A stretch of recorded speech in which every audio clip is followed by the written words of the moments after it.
दो टुकड़े कर कर उसको 2 अंतरों तक सीमित करने का काम है। कांग्रेस पार्टी की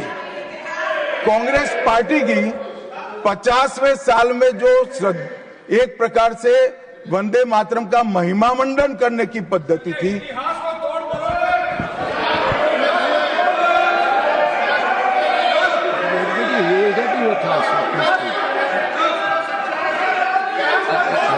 Right here, you will get your chance to speak, na? Unless he yields, right here, no. Unless he yields, how I can? Unless he yields, how I can? मान्यवर 1 मिनट में उनको बहुत समय दिया गया, अपने समय पर बोले ना, मुझे कोई आपत्ति नहीं। आपका समय, खड़गे साहब आपका समय आएगा। Garge ji, सभापति you are going to get your time. Please wait. Garge ji, you are going to get your time. Please wait. Let him speak.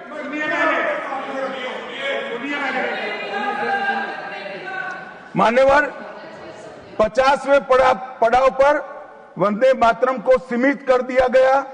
वहीं से तुष्टीकरण की शुरुआत हुई और वो तुष्टीकरण जाकर देश के विभाजन में पलटा।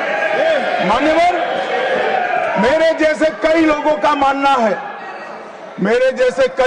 मानना है, कांग्रेस पार्टी को पसंद आए ना आए, अगर वंदे मातरम के तुष्टीकरण की नीति के तहत 2 टुकड़े न करते तो देश का बंटवारा नहीं होता और देश पूरा होता। मान्यवर, 50 साल के बाद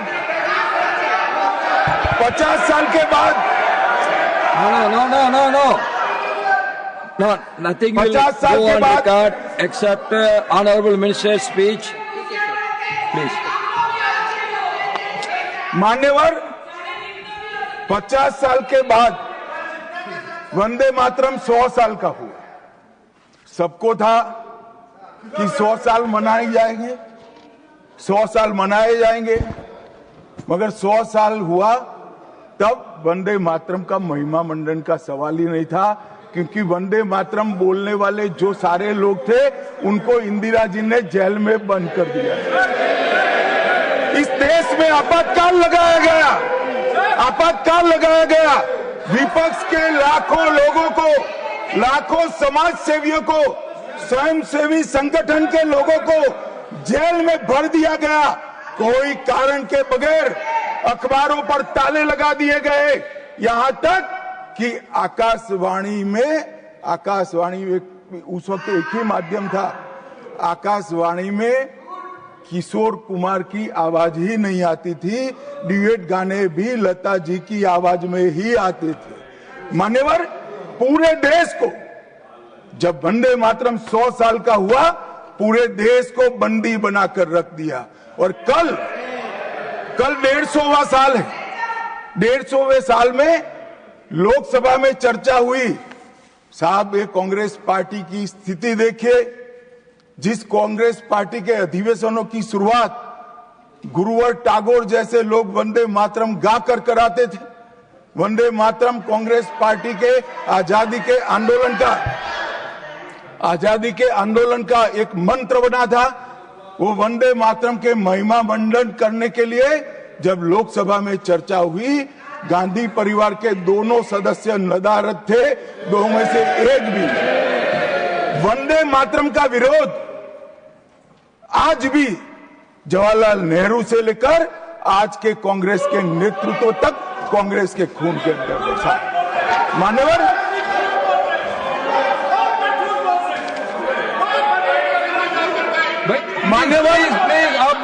प्लीज आप बैठिए। मान्यवर, मैं तथ्यों के आधार पर कहता हूं, कांग्रेस पार्टी की एक नेत्री ने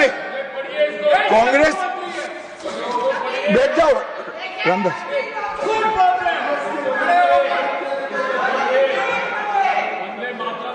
अरे दिग्विजय जी, अब नौकरी पक्की है इस आयु में, क्या कर रहे हो भैया? अब नहीं जाएगी नौकरी।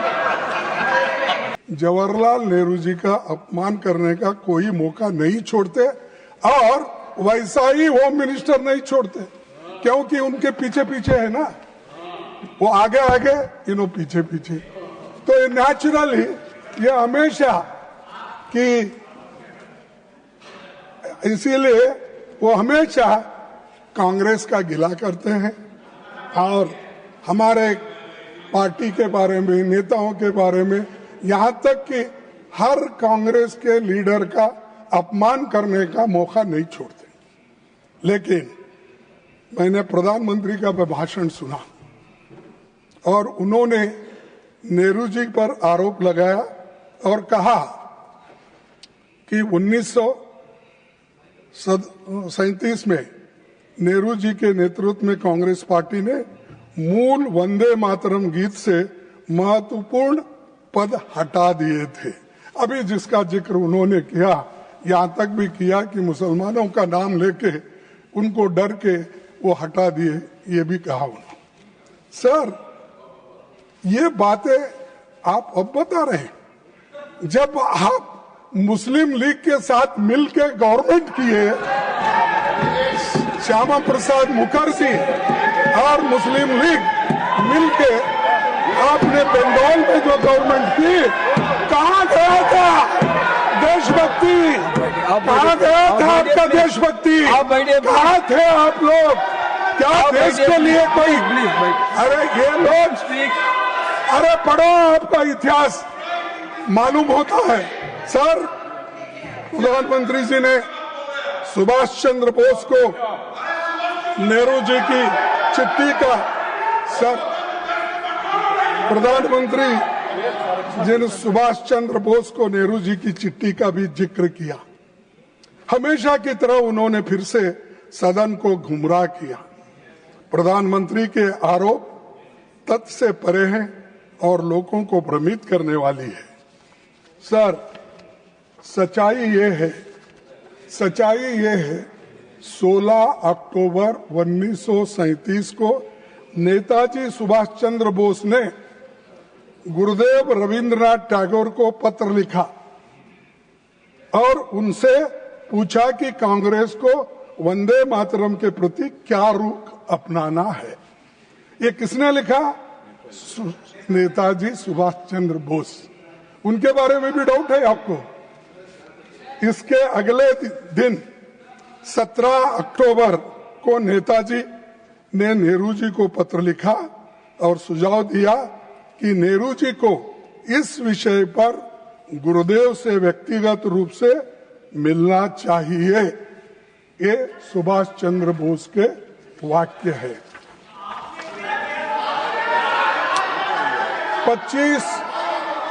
25 अक्टूबर 1937 को नेहरू जी गुरुदेव रविंद्रनाथ टैगोर से मिले और 26 अक्टूबर 1937 को पत्र लिखा, जिसमें मैं कोट करता हूं कि एग्जिबिट 1 मैं इस सदन के पटन पर रखता हूं, वो ताकि अच्छा ढंग से वो पढ़ ले।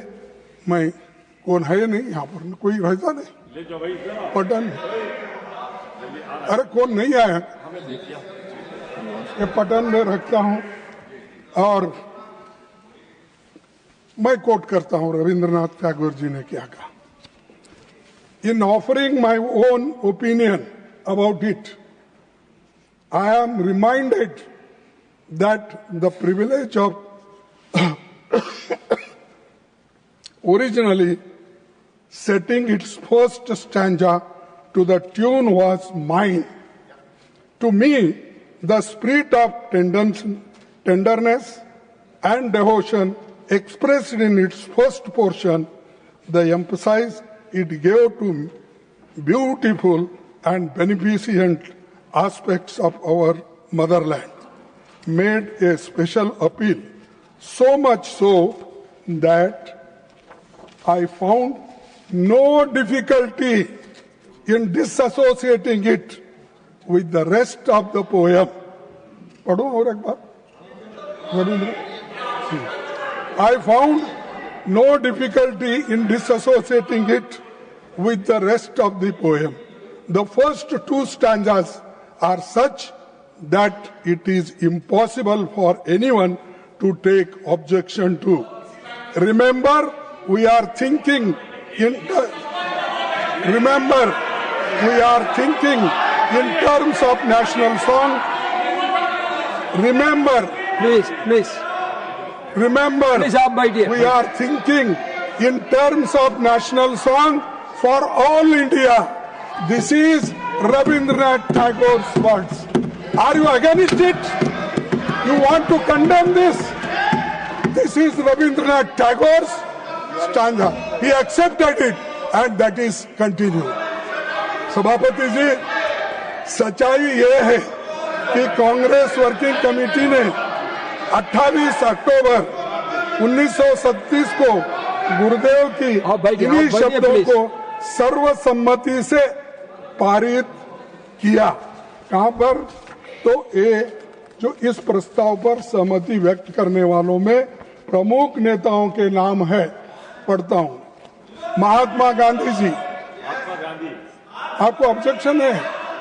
मौलाना आजाद जी, पंडित नेहरू जी, नेताजी सुभाष चंद्र बोस जी, डॉक्टर राजेंद्र प्रसाद जी, सरदार पटेल जी, जेपी कृपलानी जी, गोविंद वल्लभ पंत जी, ये सभी नेता लोग एक सहमति से उन्होंने कहा ये कांग्रेस वर्किंग कमेटी के प्रस्ताव के और ये प्रस्ताव में क्या है? The committee wishes to point out that the modern evolution of the use of the song as part of national life is of infinitely a greater importance.